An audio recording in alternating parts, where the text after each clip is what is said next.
1,300 employees as President Trump vows to dismantle the agency. Department officials announcing the cuts today, raising questions about the agency's ability to continue operations. The agency says after these new layoffs, the Education Department staff will sit at roughly half of its previous 4,100 employees. The Trump administration has already been whittling the agency's staff through buyout offers and the termination of probationary employees. After meetings in Saudi Arabia today, the Trump administration has agreed to restart military aid and intelligence sharing with Kyiv. Secretary of State Marco Rubio outlining details of a proposed 30-day ceasefire between Ukraine and Russia. Ukraine is on board, but the proposal needs to get Kremlin to agree. Today's negotiations come just hours after Ukraine launched a massive drone attack against Russia. A protest over the arrest of a former Palestinian Columbia University graduate student leading to several arrests. Supporters of Mahmoud Khalil gathering in Washington Square Park to support the activist who's facing deportation. Khalil's attorney says he has a green card, but the Trump administration insists that doesn't matter, saying Khalil supports terrorist group Hamas and is therefore a threat to national security. An attack on our fundamental rights to free speech and our rights to protest. I feel really strongly that a legal American resident was illegally detained. Federal judge paused Khalil's deportation pending a hearing tomorrow. White House officials now say Columbia University is refusing to help federal agents find additional people they want to detain for possible deportation.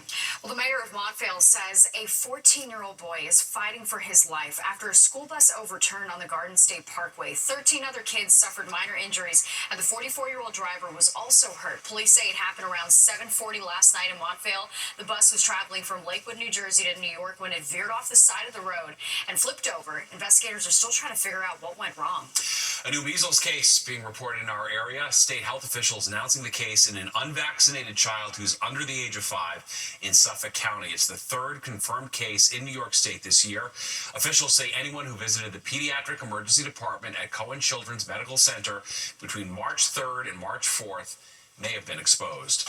All right, let's get a check of the forecast now with Nick. Picture perfect day. We got to soak up every moment these days. Yeah, because in March, we're still sort of on bonus time with weather like this, right? March can have just about anything happen. So when it's a day like this, like you pointed out, I hope you enjoy it. Soak it up while you can. You know, we are advertising some 70-degree temps in the area for today, and there they go. Effective congestion pricing is helping those who live in the zone get a better night of sleep. Data shows that there are less drivers honking car horns. All right, Fox 5's Linda Schmidt joins us live from the Upper East Side with how people are reacting to this. All right, Linda. First of all, good evening to both of you. And, you know, we're talking about people laying on the horn. It's really just quintessential New York, right? It's part of what we all live with. But apparently in the past 2 months since congestion pricing started, the number of people calling the city's 311 system to complain about people honking their horns has apparently dropped. Some data show the numbers are down by about 70%. Go ahead, take a look at this here. The city Department of Environmental Protection is telling Fox 5 that 2 of its noise cameras located south of 60th Street, which is in the congestion pricing zone, did not issue a single summons between January 5th, the day congestion pricing started, and March 4th. Now take a look at this graphic. That is 0 summons in that time span for excessive horn honking. Now that is compared to 27 summons that were issued in the same time period last year. Well, earlier tonight we asked a slew of people if they have noticed any change in the amount of people honking their horns, and as you can imagine, in true New York style, we got a potpourri of answers. As we sit in here and we literally look outside here, I would say that in the last couple of weeks at least that we've noticed that it's quieter. I just moved here like back in the early fall, and I do remember thinking like the noise pollution is a lot. And it seems better now. I think so. I have noticed no difference whatsoever. I can't say that I've noticed a difference in the noise. I've definitely noticed a difference in the traffic. I think I've noticed less cars, like bus rides are shorter, but horn honking, I don't know. I can't really say I've noticed much. Does it seem just as loud as it has always been? Yes, absolutely. I haven't noticed a difference. So it's just as noisy as it's always been? Always. No, I have not noticed that. All right, now, anybody who supports congestion pricing is going to say, well, gosh, these stats here show and prove that this is just one more benefit of congestion pricing. But people who are opposed to the toll pretty much call it a bunch of baloney. back inside to you. Yeah. True New put. Yorkers, Yeah, right? Indeed. A potpourri of opinion. Thanks, Linda. Well, a Fox 5 exclusive. Wendy Williams calls into Fox 5's Good Day New York. Hey, Wendy, yes, tell me how you're doing. Well, are we on TV? Yes, we're on TV. It is an interview that you won't see anywhere else as she talks about being ushered to the hospital by NYPD officers. Good day at its finest right there. And the NTSB issues a strong warning to the FAA following January's mid-air collision at Reagan National Airport, saying the current setup poses an intolerable risk. Plus, there's a new plan to redesign Penn Station, but it hinges on getting the green light from one big player, MSG. Well, an independent design group reimagining what Penn Station could look like, complete with a state-of-the-art train hall and new green space. Yeah, sounds nice, but as Fox 5's Arthur Chien shows us, it all hinges on the ability to move MSG across the street. From a pedestrian point of view, let's check it out as well. Here we are, we're standing 32nd Street now, 7th Avenue. We've got the new garden on the right, and on the left, we have the rebuilt, archaeologically rebuilt facade of the old station. We go through those corridors that are there now, reclad, but instead of a taxiway, we've got this. I mean, wouldn't this be nice for Penn Station? Or do we want to stick with this? For years, we've been promised a full redesign of Penn Station, the busiest transportation hub in the Western Hemisphere, where more than 600,000 passengers travel through each day.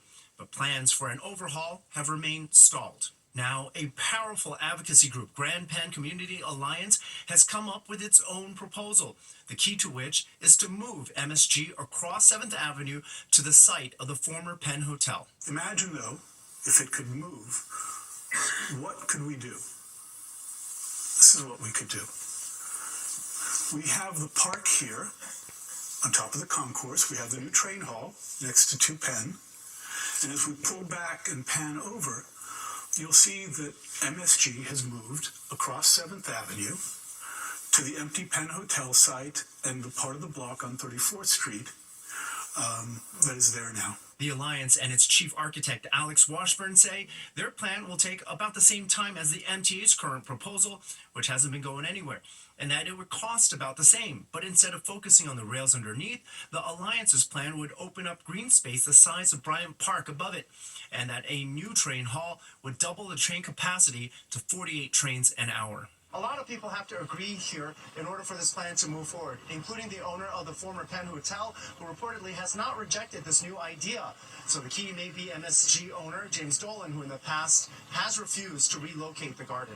The city and the state would also have to weigh in. The Alliance says there is one shot to get this right, and this is the better shot to take. At Penn Station, Arthur Chien, Fox 5 News. Well, a debate in the kitchen heating up. Should restaurants be using seed oils to cook foods? Health Secretary RFK Jr. wants more transparency on how your food is being cooked. A nutritionist is weighing in on the effect of seed oil on your health. And the stars make their return to Planet Hollywood as the iconic Times Square spot hosts its reopening party.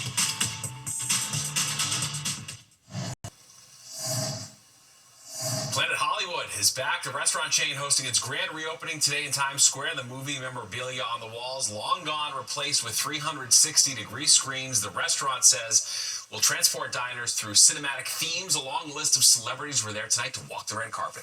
I mean, it's an iconic place. I love anything that brings back the old nostalgia in New York, right? I live off of nostalgia in New York. Well, we opened it once before, and now we're reopening it again. Nice. Planet Hollywood opened in the early 90s and had to close its doors during the pandemic. All right, take a look at this. We're enjoying this beautiful sunny weather, but it is also creating conditions that are ripe for fires. Yeah, Chief Meteorologist Nick Gregory joins us now, and we do have some rain on the way. Is that enough to help sort of tamp down this fire risk? A little bit, but it's not going to be here for a couple of days. So that's the problem is now, humidity's been pretty dry. And you look at these numbers, you're like, well, what are you talking about? The humidity's up in the 70% range. Well, at night, that's not uncommon that the humidity levels go up, relative humidity again, moisture in the atmosphere. During the day, the humidity's been in the 20 to 35% range. So very dry. And, of course, the elements for fire would be wind conditions. We've had, of course, enough wind lately, too. And and the wind may pick up a little bit in speed as we move into the weekend.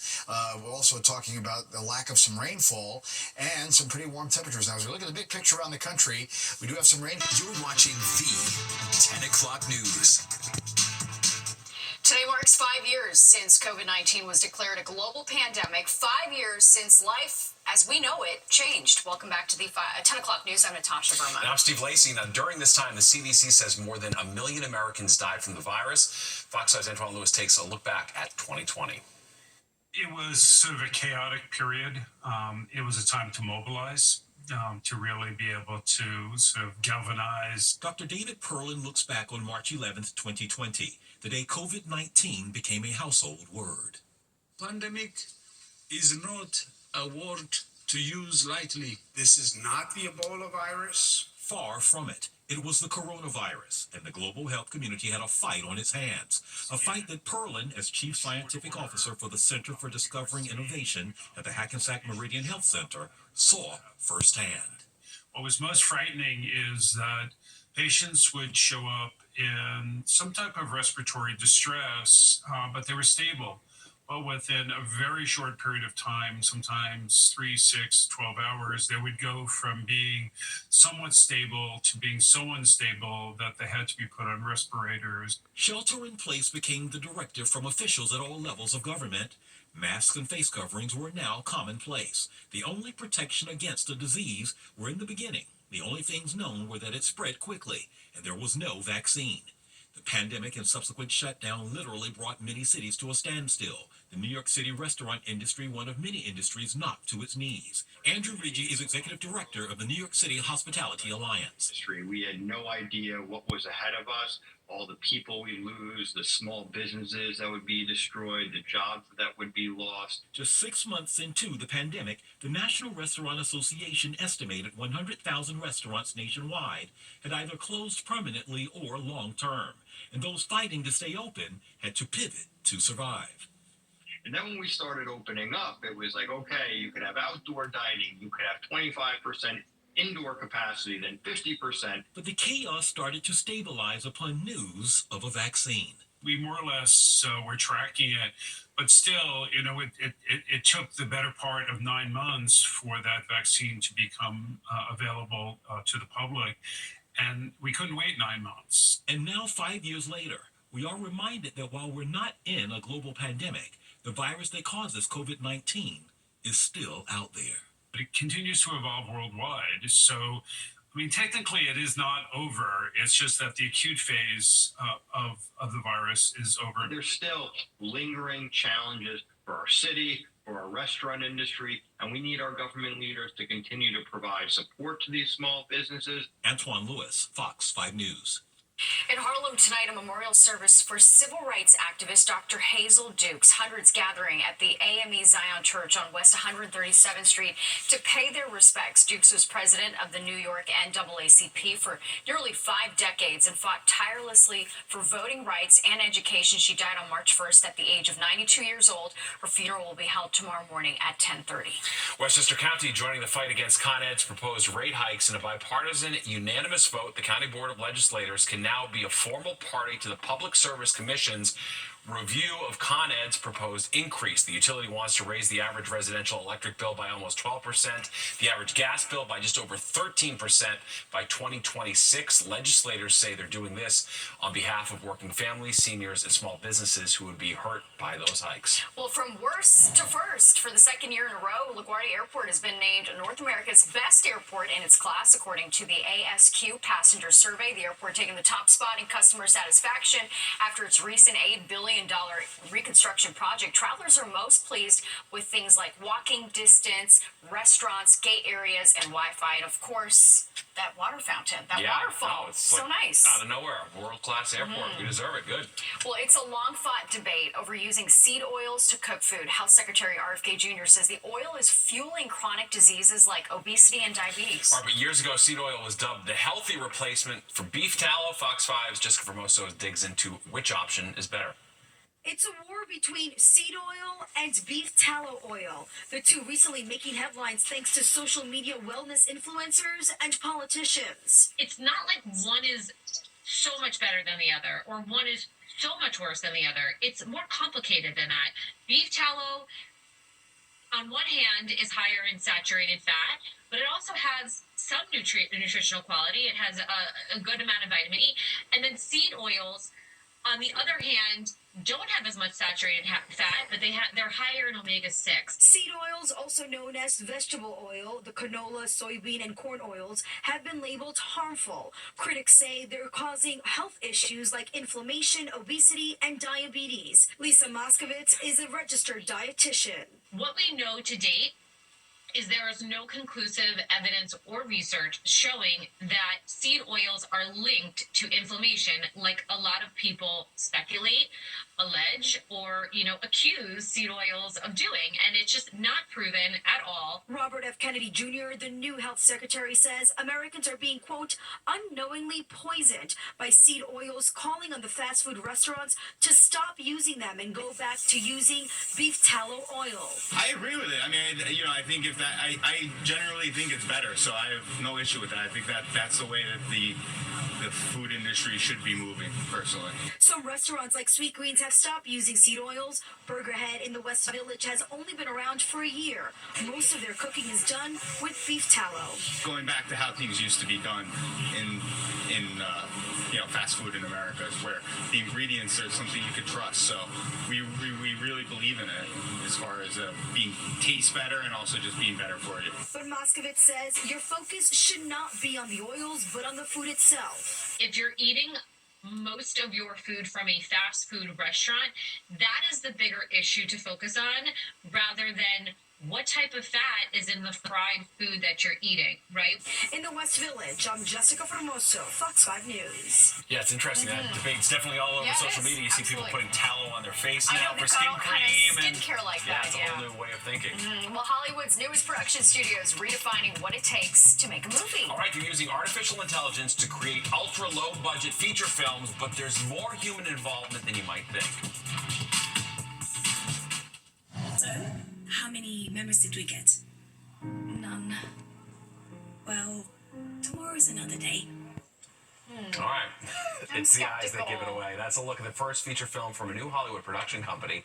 Staircase Studios AI is merging the expertise of screenwriters and AI specialists to create films at a fraction of the price. Well, industry experts are optimistic about the use of AI, but Fox Eye's Arthur Sheehan found out movie lovers are not sold on the idea. Hello. I'm Johanna Schaft. Recognize this actor? Probably not, because she does not exist. She's an AI creation and the star of a new movie, The Woman with Red Hair, a full-length feature film nearing release. It's written by a real person, voiced by real people, but what you see is entirely created by AI, the product of Staircase Studios, an AI maker of movies. Staircase Studios, which is the newest arrival, is a signal that some big players are serious about the space. Staircase Studios combines heavy hitters from Hollywood, including Pixar movies, and it's just released the first 5 minutes of their first AI movie, a dramatic thriller set in a different era in Europe as a student leads a fight against Nazi forces. The studio says they can keep costs down to $500,000 a movie and plans to crank out 30 projects within the next 4 years, a price and pace unheard of for Hollywood studios. We asked moviegoers if they're ready for humans to disappear from films. I don't think so. I like my old-fashioned movies. You want real people? I want real people. If I had a hesitation, it's because I have friends who are actors, and I feel really, really badly. In that regard, I'm not ready. Industry observers point out movies already heavily rely on technology for their special effects. In the recent feature with Tom Hanks and Robin Wright, the actors were de-aged for their scenes as teenagers onto when they were in their 80s. The AI movie studio says they are determined to keep humans as part of this process, and they are working within the rules set by the Writers and Actors Union, which, if you remember, went on strike 2 years ago, partly because of the fear of what AI might do to disrupt their business. Well, that plot line is now being tested. While The Woman with Red Hair doesn't have a release date just yet, it's clear when it comes to fully AI-generated films, its time has arrived. In Kips Bay, Arthur Chien, Fox 5 News. You're right, it is in the eyes and the lack of blinking, too. Yeah, it's a little bit big. Hey, pretty soon it's going to be the news being brought to you like that, too. No, but I don't like to hear that. No time soon. All right, well, it might be the only time people are encouraged to loudly slurp their coffee. That's right. It's part of a decades-long tradition at Zabar's to make sure every cup of coffee is brewed to perfection. Steve and I will take you inside the weekly ritual at the New York City institution. Legendary Upper West Side grocery store Zabar's has a weekly Tuesday morning ritual called coffee cupping. It's where they taste test newly roasted beans, making sure it's of the highest quality for its loyal customers. It's a tradition that's passed down generations, and Steve and I got a first-hand look. We're outside Zabar's on the Upper West Side. The truck just pulled up with 8,000 pounds of coffee beans. It smells so good. It smells like coffee here on the sidewalk. We're going to take you inside and show you the time-tested quality control process that the Zabar family's been using for decades to make sure every cup of coffee you get is the best cup you've ever had. Let's go. Every Tuesday, the coffee beans arrive by the ton. But each and every one of the different roasts goes through a vigorous round of quality and taste testing in Annie Zabar's office upstairs. This is something we've been doing for 40, 50. I mean, my grandfather started it in 1934. My father really developed it, 50 years ago. And, he's been doing this forever, and this is a passion. And like I said, we sell 8,000 pounds of coffee a week, both in the store, through the store and through our mail order department. It's a Tuesday tradition called coffee cupping. We get the coffee, we bring the sample roast up here. We grind up the coffees. We then pour, almost boiling water on the coffees. We let it sit for about 3.5 minutes to steep. We then break the coffee to test for the aroma, the bouquet of the coffee, any, bad beans that might be in there. Let that sit for another minute or so, and then we cup the coffee to, taste for the flavors. Now, the pro move here is to spit out the coffee so you don't get caffeine overload. To make sure that it's exactly to what we want. After Annie showed us how it's done, very bold. So, of course, we decided to give it a try ourselves. That wasn't enough slurping. Thank you. Oh my God, he's gargling with it. All right, Natasha, let's see your technique. Slurp. It's essentially wine tasting, but with coffee, and as you can see, we ran with the assignment. That was so much fun. Yeah, it was cool to see him. Yeah. All the work that goes into the quality control there is second to none. You don't become like a 90-year New York City institution without keeping a close eye on things. It's so pretty impressive. involved, and they said it's like the whole family's involved. Yeah. It's so nice. Yeah, Yeah. I don't think you were supposed to gargle it, but No, I know. we I'm so tried embarrassed. everything. I Yeah. looked down Annie Zabar. She's like, you're gargling. And I'm like, I'm looking back on it. It's like, oh no. Not good for We'll have to go back next Tuesday. Yeah. Redeem yourself. Yeah. Slurp. It was delicious. Lots of coffees to try. Can't take Steve anywhere he can. No, No, it really yeah, can't. we can't. Well, it looked good, sounded good, so we'll have to get a little slurp of that coffee ourselves here. Well, listen, speaking of looking good, what a great day. I hope you had a chance to enjoy it. Another day with blue sky, and it's still... All right, how much time do you need at the airport before your flight? Typically, travelers give themselves between 2 to 3 hours. Yeah, that's normal. But a new TikTok challenge has many people showing up just 15 minutes before departure. Fox's Jessica Formosa takes a look at this trend that's cutting it too close. Traveling by plane can be stressful from the moment you book a flight, but imagine being up against time, rushing to get on that flight, and that is where the Airport Theory Challenge was born. TikTokers taking traveling stress to another level, arriving at the airport just 15 minutes before departure. The now viral trend has hundreds of millions of views. The logic behind it? Why waste time at the airport? So we had to find out for ourselves if people are really up for this challenge, so we came here to LaGuardia Airport to interview some passengers. I absolutely could not do it in 15 minutes. Is there a trick to doing it? We're actually here 3 hours early right now, so we're just waiting. I would be anxious about it, yeah. I don't think I could do it in 15 minutes. But I'm always up for a challenge. Renata loves a challenge. Although she arrived with plenty of time to spare, she says she thinks she can speed through TSA. I'm pretty tardy most of the time anyway, so, why not try to rush it a little more, push it a little bit more, and see if I couldn't make it to my gate in 15 minutes. Those passengers who have tried it, well, not everyone made it to the gate on time. I have to get there at least like an hour and a half early and like see my gate and sit by my gate. Get a snack, stop at Starbucks. That's all part of the experience. A challenge like this you may not want to try at a busy airport, and if you do, be prepared to miss your flight. Oh, and one more thing, TSA pre-check doesn't count. At LaGuardia, I'm Jessica Formoso, Fox 5 News. You'll know if someone's organically late versus if they come in going to the gate like this looking for content. TSA, send them packing. All right. Back of the line. Yeah, Yep. exactly right. All right, Too there's bad. more of the 10 o'clock news straight ahead. All right, first, so here's a look what's coming up next on Good Night New York.